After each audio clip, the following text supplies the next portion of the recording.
रक्षा मंत्री A K. Antony ने साफ कहा कि भारतीय सीमा में हुए हमले में पाकिस्तानी सेना के विशेष सैन्य दस्ते के सदस्य शामिल थे।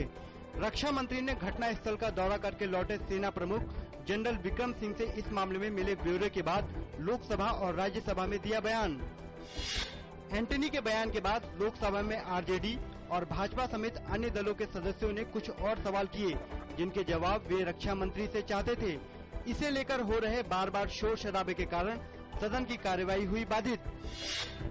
लोकसभा में नेता प्रतिपक्ष सुषमा स्वराज ने रक्षा मंत्री ए.के. एंटनी के बयान का स्वागत करते हुए लोकसभा में कहा कि समूचे संसद से पाकिस्तान को ये संदेश जाना चाहिए कि भारत इस तरह के बर्ताव को बर्दाश्त नहीं करेगा। बिहार के शहीद जवानों का आज राजकीय सम्मान के साथ अंतिम संस्कार किया गया। सीमा पर मारे गए शहीद जवान प्रेमनाथ, शंभू सरन और रघुनंदन प्रसाद का आज पूरे राजकीय सम्मान के साथ अंतिम संस्कार किया गया। आय से अधिक संपत्ति मामले में मायावती को सुप्रीम कोर्ट से मिली राहत। कोर्ट ने मायावती मामले पर वर्ष 2012 में दिए अपने निर्णय को आज फिर से उचित ठहराया।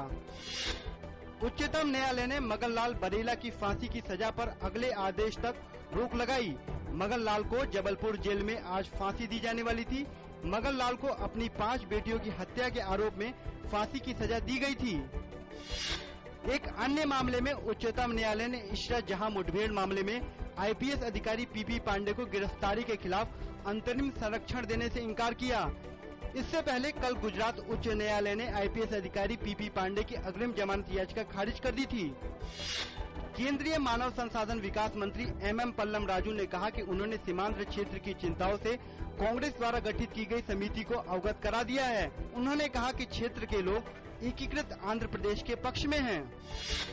रेलवे बोर्ड के पूर्व अध्यक्ष विनय मित्तल ने आज संघ लोक सेवा आयोग के नए सदस्य के तौर पर शपथ ली। यूपीएससी के चेयरमैन डॉक्टर डीपी अग्रवाल ने विनय मित्तल को पद और गोपनीयता की शपथ दिलाई। विनय मित्तल का कार्यकाल 5 साल का होगा। शेयर बाजार बढ़त के साथ हुआ बंद।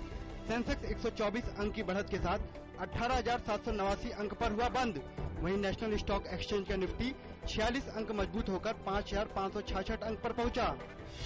भारतीय बैडमिंटन स्टार साइना नेहवाल ने विश्व बैडमिंटन चैंपियनशिप के क्वार्टर फाइनल में स्थान बनाया।